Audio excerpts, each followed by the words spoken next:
What's up, Barefoot Nation? Today we are going to be doing an unboxing of some native plants. Let's go! Alright guys, so as you can see, it comes in a nice box. And so I did unfortunately open the box, so although I have many cool knives, I'm not going to be one of those guys unboxing stuff, showing them off. So anyway, because that's not what you're here for. You're here for the plants, not my blades.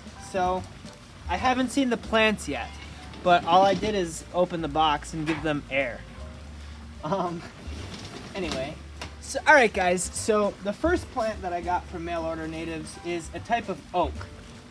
Now, I live in the Northeast, Zone 6, and so this type of oak is not very common up here. I don't know why, because it says it's hardy to Zone 5, so it should be a full zone, cold hardier than where I live. So, as you can see guys, this is a willow oak.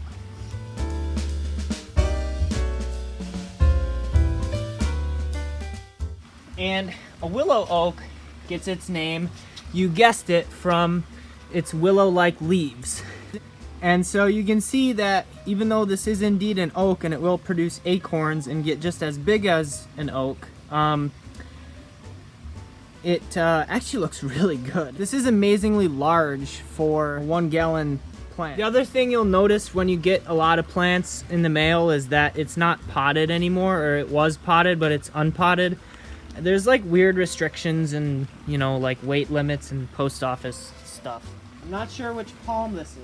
Oh, look at that. So this is a sable minor.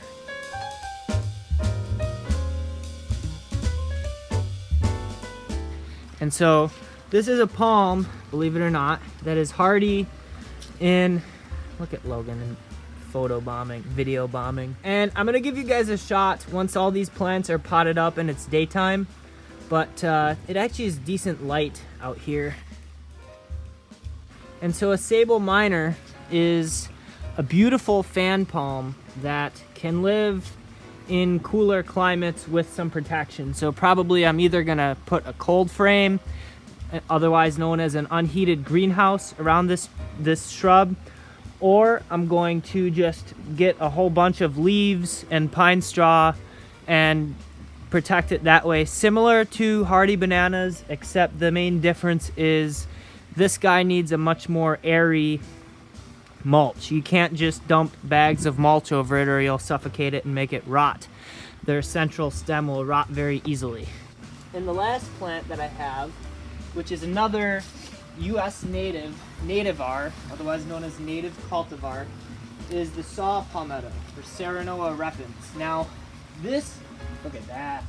So this is a silver saw palmetto, otherwise known as Serenoa repens Cinerea.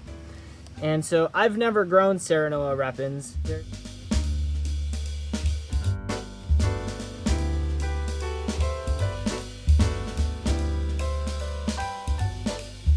So Serenoa repens is a very experimental plant, and sable minor is for that matter too, but it's nothing like what you'll find in Florida or Georgia or as far north as the Carolinas. It would probably do well unprotected. North Carolina, that is. I'll give you guys a better look at them in the morning once they are potted up and looking pretty. Look at that magic of editing. Boom! See, it's been a few days since the first clip, and now despite the fact that all of these plants were sold as 1 gallon plants, that doesn't mean that you have to pot them up in gallon-sized containers. In fact, it's generally going to stunt the plant. So the willow oak I planted in a 3 gallon container because it just seemed right as far as allowing the tree to get a good established root system before wintertime. The silver saw palmetto I planted in a 2 gallon container.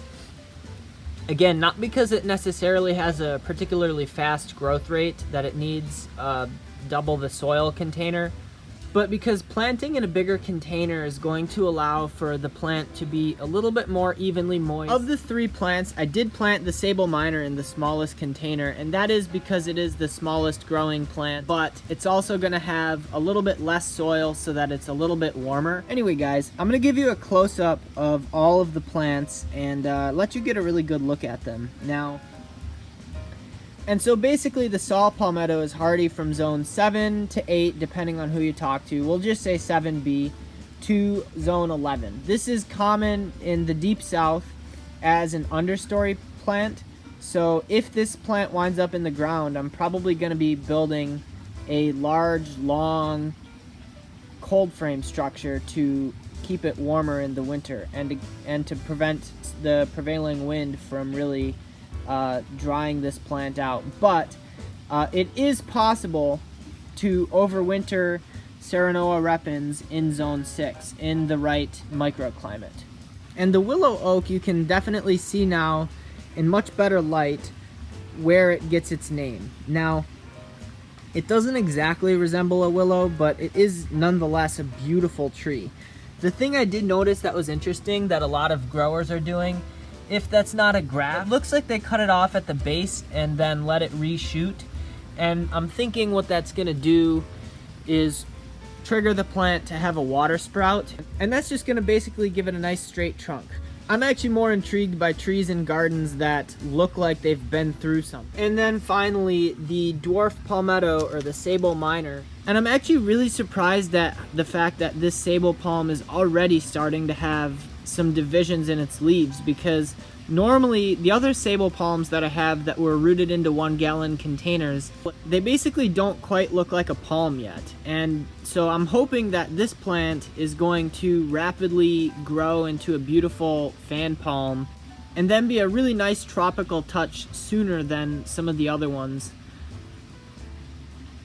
which might take longer to establish. And then I'm going to show you the tag here so you can see how it's spelled. And so blue stem palm is a common name. I usually use dwarf palmetto, but you know, potato. That's why I like the Latin, is because you can be in any state, anywhere in the world really, and say sable miner, and if people know what plant you're talking about, they're gonna know what you're talking about. So that's why the Latin names are so cool. And all of these plants are potted up in a nice and fast draining mix. Particularly the palms are going to want to have a mix that's high in compost and bark in order to have it drain pretty quickly. That's the one thing about hardy palms especially, or palms that you're kind of forcing to grow, is they do not want to have wet feet. Even if sable miner or even needle palms can take being in wet feet down in Georgia or you know, wherever in their native range, that's not necessarily the case when they're transplanted at the very, very limit of their cold hardiness. In fact, you're actually going to have to go through, even if you already have them, you might consider waiting to plant your palms until you've actually amended the soil with lots of compost and soil amendments to make it organically rich and improve the drainage. Where was I? So, guys, Logan, come on. This is just gonna be an outtake. Alright guys, I hope you enjoyed this video, and I hope that you also learned a little bit about some of our native plants, even if... Alright guys, I hope you enjoyed this video. Let me know down in the comments, what are some cool native plants that grow in your area? Also, if you like this video, be sure to give it a big ol' thumbs up. And if you want to see more content just like this, be sure to hit that subscribe button and tap the bell. I can't wait to see you on the next video. Thanks for watching.